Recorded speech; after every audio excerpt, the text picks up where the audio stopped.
Ici Radio Taïwan International. C'est François-Xavier Boulet pour vous présenter l'émission Taïwan en ébullition.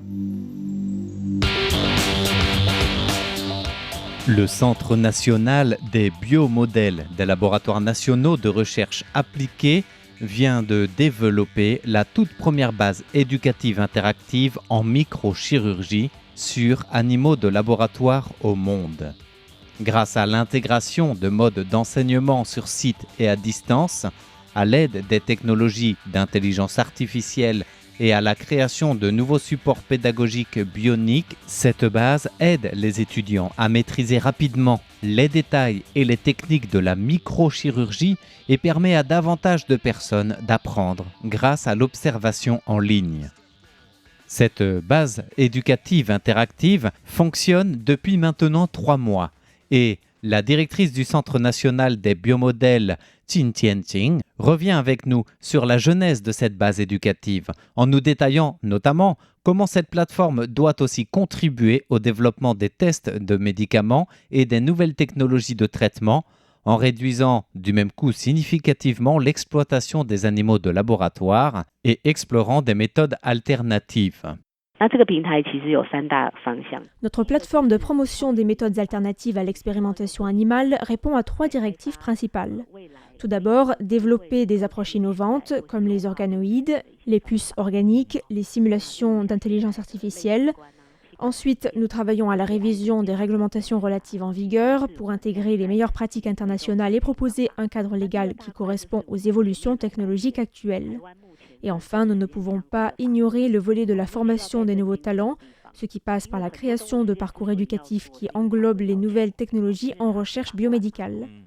Notre nouvelle base éducative, la première au monde dans le domaine de la microchirurgie animale, nous permet de tester la toxicité éventuelle d'un nouveau produit sans exposer les animaux de laboratoire.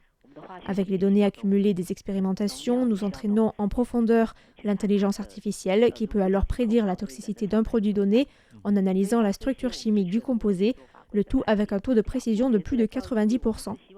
Si l'intelligence artificielle indique un risque élevé, on peut alors éviter dès le départ les tests inutiles sur les animaux. Sans compter les nouvelles innovations que nous cherchons à intégrer progressivement dans cette base éducative de formation continue évolutive.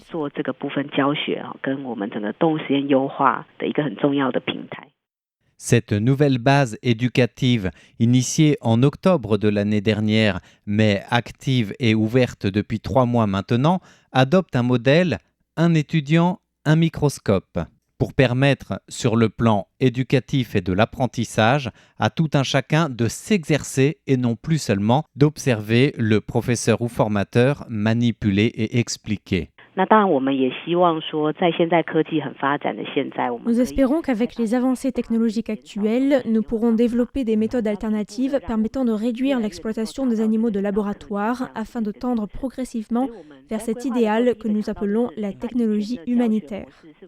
À cet égard, la première chose à laquelle nous avons réfléchi est celle d'identifier les aspects de l'ancien modèle à améliorer.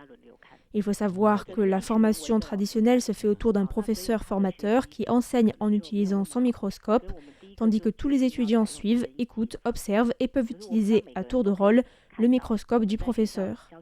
Pour optimiser l'apprentissage pratique, nous avons décidé d'adopter un système de formation où chacun dispose d'un microscope pour apprendre, observer et manipuler par lui-même.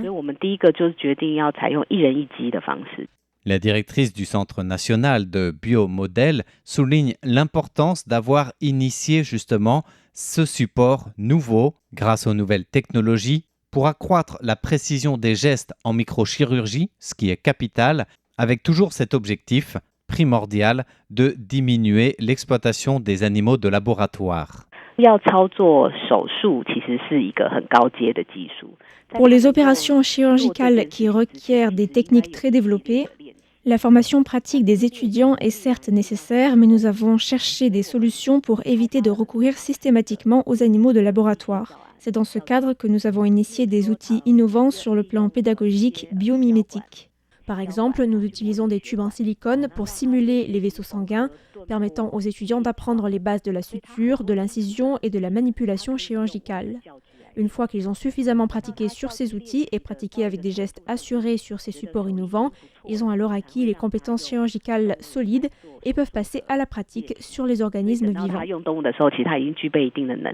De vrais spécimens, mais non plus vivants de laboratoire. Des supports bioniques donc qui reproduisent la peau, les vaisseaux sanguins, les cathéters et autres parties corporelles de l'animal nécessaires à l'apprentissage ou des interventions chirurgicales. Une prouesse mondiale qui fait que le centre taïwanais a breveté ces dispositifs biomimétiques, devenant le premier au monde à disposer de cette approche et à vouloir s'affirmer comme une infrastructure complète, une sorte de hub mondial en devenir. Car, outre la microchirurgie, cette base éducative a été équipée pour la formation en toutes sortes de manipulations et notamment embryonnaires, essentielles à la reproduction assistée par exemple, pour l'administration des médicaments et l'échantillonnage sur animaux. Toutes ces compétences centralisées permettent d'avoir un écosystème éducatif complet pour la formation des chirurgiens de demain, en présentiel, à distance et en streaming, puisque ce centre est accessible aux institutions académiques, aux équipes de recherche médicale et aux étudiants de plusieurs pays. Notre système est un peu similaire à un streamer qui change d'écran. Dans notre salle de formation, nous disposons de 12 microscopes, chacun pouvant être relié à un écran de contrôle principal. Le professeur peut donc voir en direct les manipulations de chacun des 12 étudiants. L'écran central peut aussi basculer sur les démonstrations du professeur, sur des tutoriels en ligne ou même assurer une connexion à l'extérieur pour les étudiants à distance en temps réel. L'apprentissage est ainsi beaucoup plus proche et interactif. Sans avoir à être sur place et regroupés autour d'un seul microscope manipulé par le professeur, les étudiants suivent mieux l'intégralité de la formation depuis leur propre écran. En plus, si un étudiant fait une erreur, grâce à la connexion commune et l'intervention du professeur, tout le monde peut le voir et en tirer des leçons immédiatement.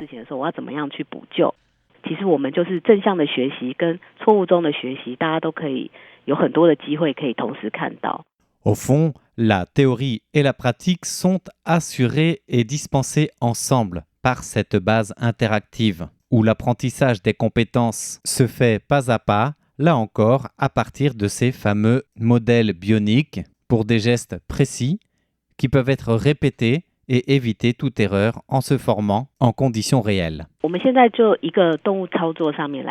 les manipulations sur les animaux, par exemple pour l'administration de médicaments, que ce soit par injection intramusculaire ou en intraveineuse, nous commençons toujours avec un mannequin, c'est-à-dire une réplique très réaliste d'un animal, pour que les étudiants apprennent d'abord la posture correcte et l'angle d'injection, sans blesser un vrai animal.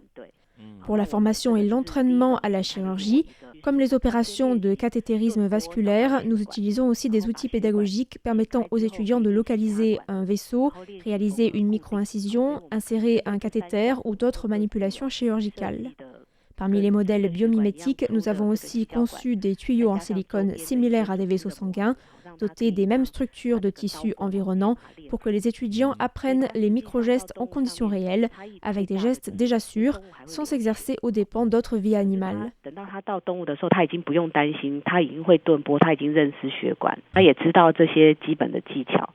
En dehors de la formation sur place avec ces modèles biomimétiques et un microscope par personne, la formation est aussi dispensée à distance, mais toujours avec le recours à ces modèles biomimétiques. Un support sur lequel insiste la directrice du Centre national de ces biomodèles, Ting Tianqing. Et à tous les niveaux, car ces modèles, nous l'avons abordé et aperçu, sont aussi bien des modèles animaux que des modèles du développement des cellules de l'organisme ou encore des modèles informatiques simulés. Une approche qui fait ses preuves et qui séduit de plus en plus à l'échelle internationale. Nous coopérons avec l'étranger, notamment avec le Japon, qui est intéressé par notre approche. Grâce à notre plateforme éducative interactive, les enseignants peuvent rapidement saisir les progrès des étudiants et intervenir instantanément, ce que nos partenaires japonais apprécient et recherchent activement. Avec les avancées technologiques, la recherche pharmaceutique a totalement évolué. Autrefois, tout se basait sur les essais cliniques sur les souris de laboratoire comme seule expérimentation réglementaire pour évaluer la sécurité des médicaments et des dispositifs médicaux avant leur usage sur l'être humain. Mais les puces électroniques, l'intelligence artificielle, l'impression 3D et la culture cellulaire avancée nous offrent aujourd'hui de nouveaux équipements. Nous développons des plateformes simulant les organes vitaux sans avoir besoin de recourir systématiquement à des cobayes. Nous mesurons l'efficacité et la toxicité des nouvelles formules médicamenteuses directement sur des cellules humaines, réduisant ainsi les différences interespèces. C'est l'objectif principal de nos modèles biomimétiques. À terme, nous souhaitons ouvrir plus largement les portes à l'innovation dans les tests laboratoires médicaux.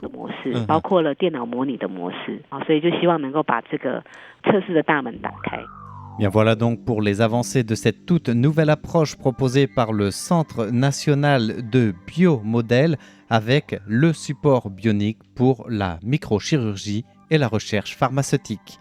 Merci de votre écoute. C'était Taïwan en début d'action présenté par François-Xavier Boulet pour Radio Taïwan International.